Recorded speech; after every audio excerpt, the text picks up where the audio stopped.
It's Nik Mesney with Andy Morrison ahead of this weekend's game against Penybont. But Andy, first last weekend, and a great victory over Ballatown and a fourth final in 18 months.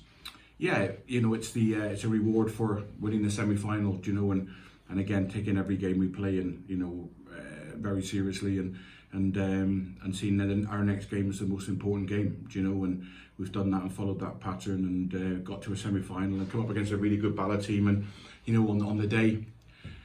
I say it very often, Nick, with very fine margins in the Welsh League away from the top team. Everybody else is battling, everybody else is trying to find a way to win.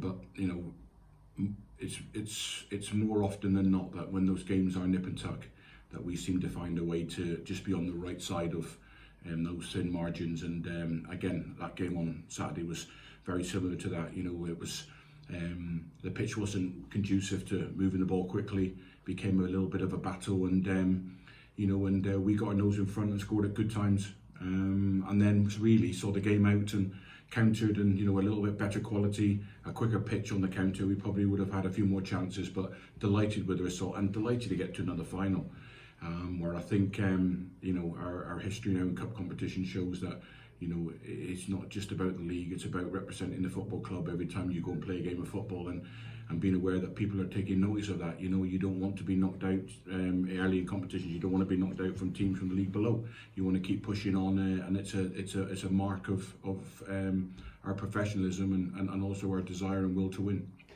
Despite it being against lower league opposition, it's going to be a tough challenge though, obviously, with STM coming out victors over Aberystwyth on the weekend. Absolutely, for them to beat Aber and to beat Newtown, because Aber would have done their homework and would have seen how they'd got the better of Newtown, and they go and win again. And I've watched the celebrations after the game, and an incredible achievement, and will be.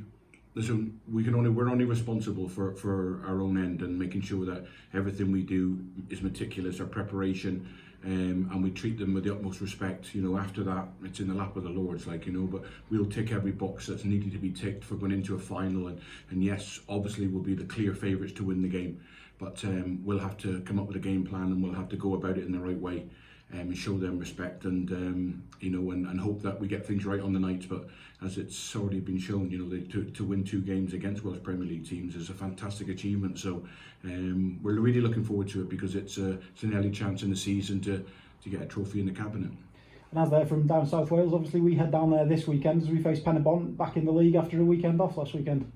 Yeah, I went to watch Penybont last week against Barry and was really impressed with them again. And again, I talk about them, those thin margins, really close lines in the Welsh Premier League, and that game was nothing in the game really. It could have gone either way.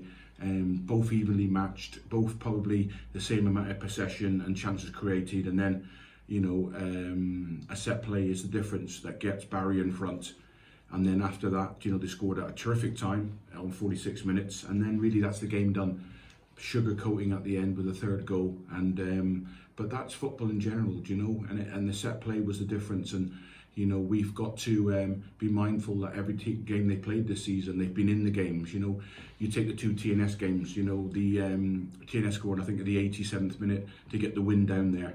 And then, they were 1-0 down and they scored when Penybont were down to 10 men with a man injured on the floor. That's what got them back into the game. And they went on to win that 2-1. So they've shown they can compete and they can cause problems, and they've got threats all over the pitch and have some real good quality players. So our work again this week has been based around what problems we think they'll cause us and how we can counter that, and then also how we can go and cause them problems. Some great preparation this week as well. Obviously, as we faced a Salford 11 here at the Key 3G as well. Yeah, I just thought it would be a good time to to try and get some game time for the boys who haven't played that many games.